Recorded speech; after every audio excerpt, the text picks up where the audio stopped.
In the heart of Nigeria, in a small village called Umana, there lived a girl whose beauty was said to rival the morning sun. But beauty, they say, can be both a blessing and a curse. This is the story of Chidera, a story of how a mother's desperation led to the ultimate betrayal, and how one girl's courage turned her greatest vulnerability into her greatest strength. This is Her Beauty Was a Ticket Out of Poverty. I beg my people, sit down gidigba, carry your popcorn o. Story where go scatter brain on land. Oya, make we start quick. Chidera woke up before the sun rose over the small village of Umana, just like she did every morning. She walked barefoot to the stream with a clay pot balanced on her head, her feet knowing every stone and root along the dusty path. The other girls from the village were already there, washing clothes and filling their pots with water, and they all greeted her with warm smiles. Chidera was known throughout Umana for two things: her kindness and her exceptional beauty. Her skin was smooth like shea butter, her eyes bright and full of intelligence, and her smile could light up even the darkest heart. But Chidera never thought much about her looks. What she loved most was the small school in the next village, where she walked every day to learn reading and mathematics from Teacher Emeka, who said she was his brightest student and could become anything she wanted if she continued her education.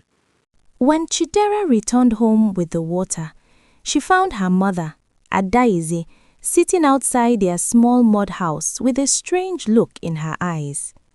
Adaize had been a beautiful woman once, but years of poverty and struggle had carved deep lines into her face, and bitterness had settled into her heart like rainwater in cracked earth. She watched her daughter approach with an expression that was both proud and calculating, like a farmer examining his finest crop before market day.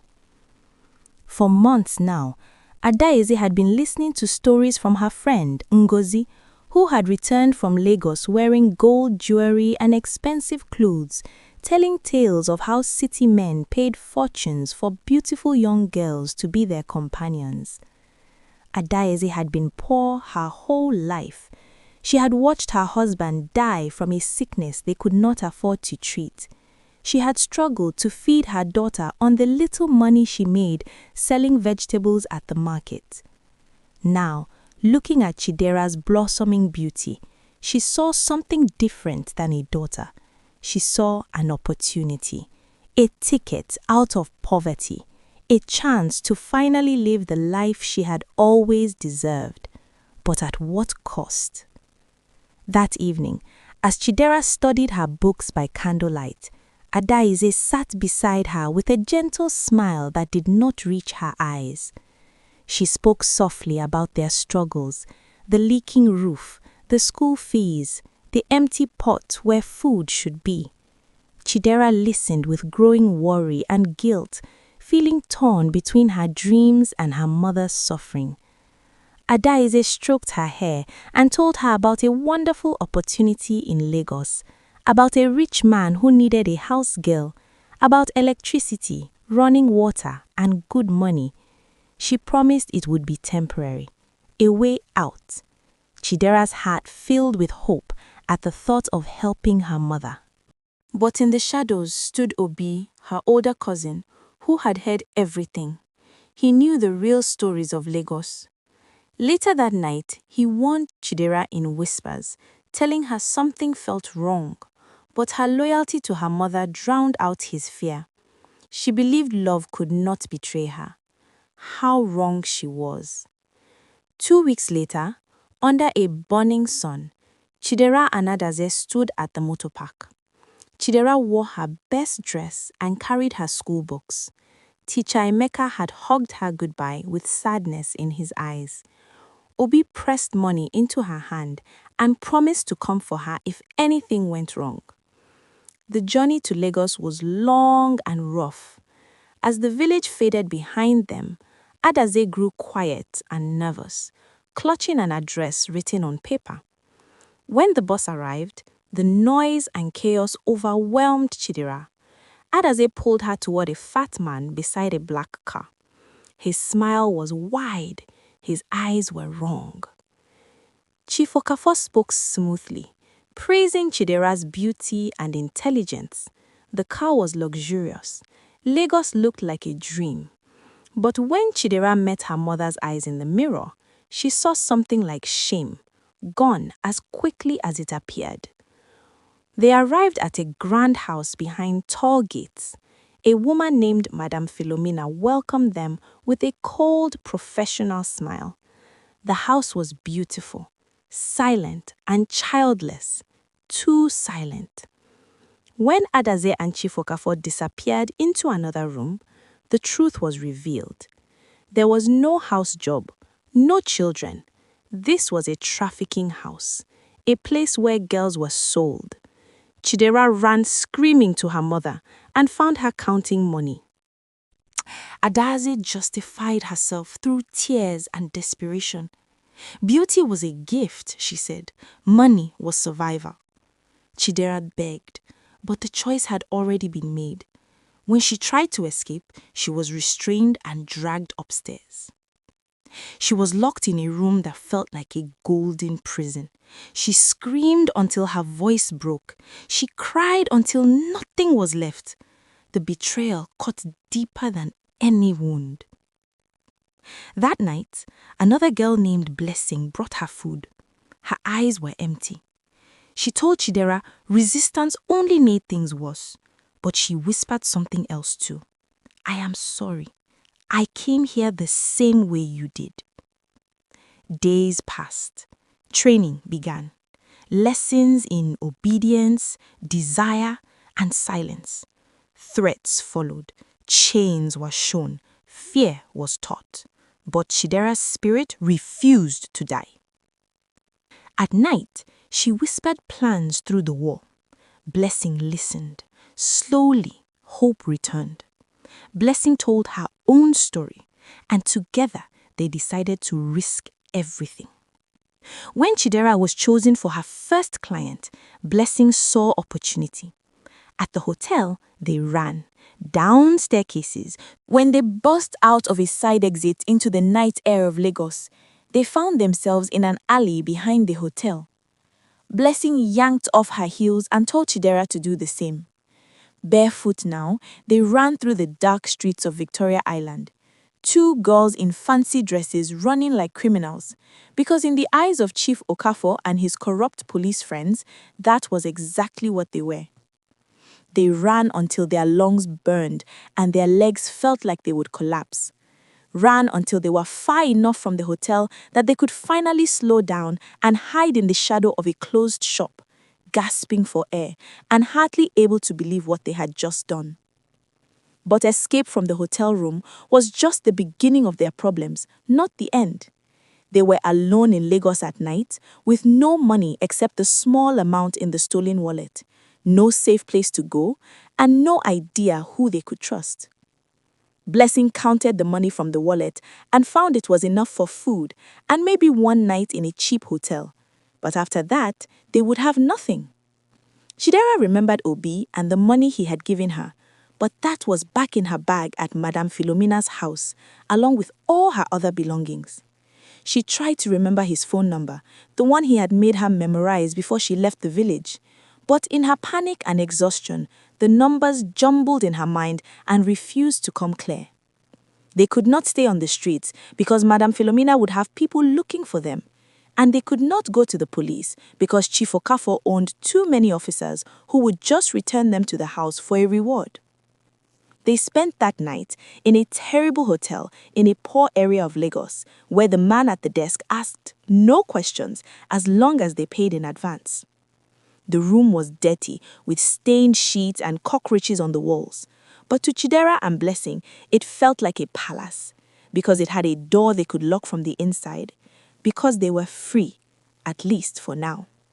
They lay on the small bed together, too afraid to really sleep, jumping at every sound from the hallway, wondering if the next knock on the door would be Madame Philomena's guards coming to take them back.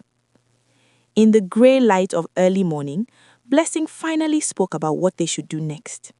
She had a sister in Ibadan who had escaped their terrible aunt years ago, who had sent Blessing letters that Madame Philomena had intercepted, but that Blessing had managed to read before they were destroyed. If they could somehow get to Ibadan, if her sister still lived at the address she had memorized, they might have a safe place to stay while they figured out their next move. But getting to Ibadan required money for bus tickets, and they had almost none left after paying for this room. The next morning, hungry and desperate, Chidera and Blessing walked the streets of Lagos looking for any kind of work that would pay them enough for bus tickets to Ibadan. They tried to ask at shops and restaurants, but people took one look at their fancy dresses that were now dirty and torn, at their bare feet and desperate eyes, and turned them away. Some people saw them and assumed they were prostitutes, shouting insults and chasing them from their doorways. Others saw them and assumed they were thieves or con artists.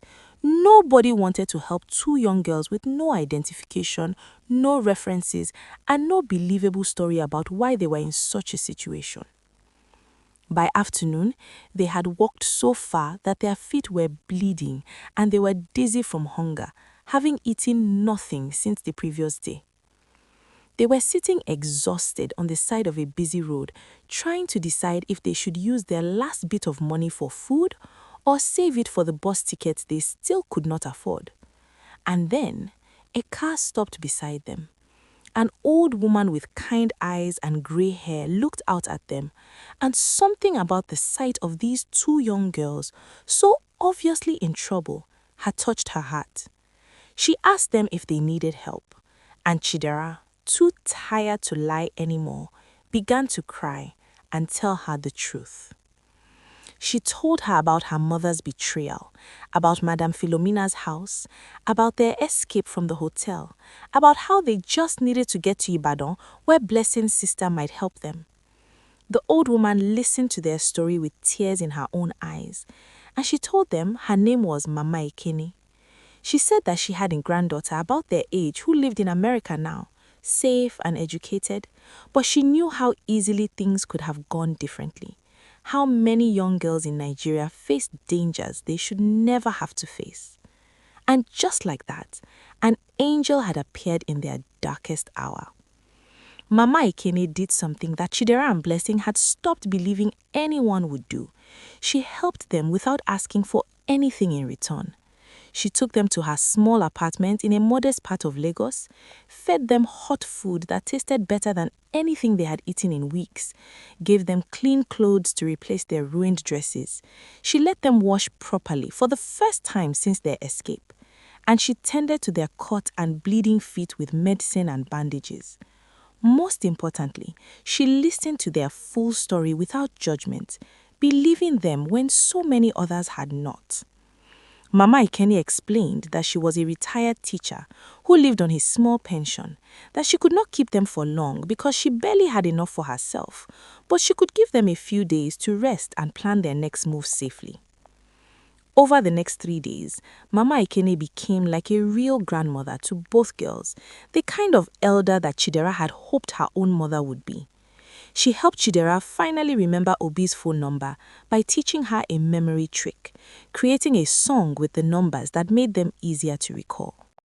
When Chidera called her cousin from Mama Ekene's old phone, Obi answered on the second ring, and the sound of his voice made her cry all over again. She told him everything, and she could hear the anger and worry in his voice as he promised her that he would come to Lagos immediately, that he would bring her home, that Adaize would answer for what she had done.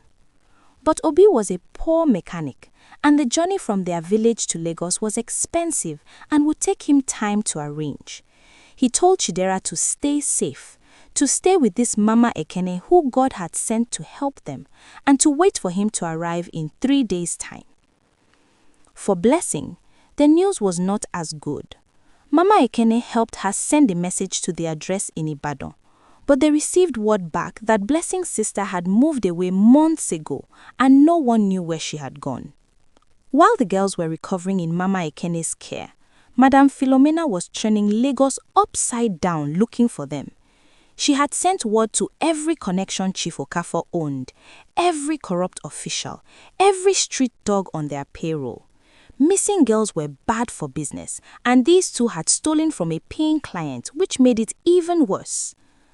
Madam Philomena could not let them go free, because if word got out that escape was possible, that girls could run away without consequences, then others would try the same thing, and her profitable operation would collapse. She offered rewards for information, sent people to watch motor parks and train stations, had spies checking cheap hotels and street corners. The search was systematic and thorough, and it was only a matter of time before someone saw something or someone talked. That someone turned out to be the guard who had driven the girls to the hotel, a man named Emeka, who was not to be confused with Chidera's kind teacher from the village. This Emeka had been beaten by Chief Okafor for losing the girls and had his pay cut until they were found. He was angry, motivated, and he spent his days and nights searching, asking questions in every poor neighborhood where runaway girls might hide. On the morning of the third day, when Mama Ekene went to the market to buy food for her guests, Emeka happened to be in that same market, showing pictures of Chidera and Blessing to vendors and shopkeepers. One vendor remembered seeing an old woman with two young girls who matched the description, girls who had been barefoot and wearing fancy dresses under borrowed robes. The vendor did not know where they went, but he remembered that the old woman was a regular customer who lived somewhere in the neighborhood. Emeka began to search every street, looking for an old woman's apartment, knocking on doors and asking questions, getting closer and closer and closer. Chidera felt it before she saw it, that animal sense of danger that lives in the belly and sends warnings up the spine. She was looking out of Mama Ekene's window, watching the streets below as she had done constantly since arriving, always alert for any sign of Madam Philomena's people. That is when she saw him, Emeka the guard, walking slowly down their street, stopping at buildings, talking to people, showing them something that was probably photographs. Her blood turned to ice water in her veins. She called to Blessing urgently, and when Blessing saw the guard through the window, her face went pale. They could not wait for Mama Ekene to return from the market, could not wait for Obi to arrive the next day as planned, could not wait another minute. If Emeka searched every building on this street, he would eventually reach this one, and Mama Ekene's kindness would be repaid with trouble she did not deserve. They scribbled a quick note thanking Mama Ekene for everything and apologizing for leaving so suddenly. Blessing took what little money they had been saving, the last of the stolen wallet's contents, plus a small amount Mama Ekene had given them for emergencies. They slipped out of the apartment and down the back stairs, emerging into an alley that ran behind the building. And they could hear Emeka's voice from the front, getting louder, getting closer.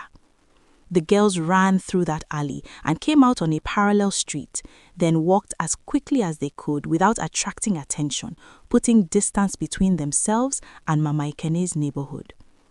Chidera's heart was breaking because she had wanted to say goodbye properly, to thank the old woman for her incredible kindness, but there had been no time. All they could do was hope that Mama Ekene would find their note, would understand why they had to leave, would forgive them for bringing danger to her door. They made their way to the motor park where buses left for all parts of Nigeria, the same motor park where Chidera and her mother had arrived in Lagos what felt like a lifetime ago. The place was chaos as always, people shouting destinations, touts grabbing at passengers, buses honking their horns, smoke from exhausts filling the air. Then Obi appeared, crying, furious, determined. He had sold everything. He had come for them. Together, they traveled to Abuja. At St. Monica's House of Hope, a nun opened the door and said, "Welcome home. You are safe." Healing followed. Justice followed. Education returned. Blessing rebuilt her life. Chidera became a voice for others. Adaize faded into shame. The traffickers fell. Survivors were saved. Years later, lawyer Chidera stood in courtrooms defending girls like she once was. She told them the truth. Their beauty was never a ticket to be sold. It was always their own. This story is dedicated to every girl who has been betrayed, trafficked, or silenced, and to every hand that reached out to save them. May courage rise, may justice speak, and may freedom always find a way. This has been Her Beauty Was a Ticket Out of Poverty.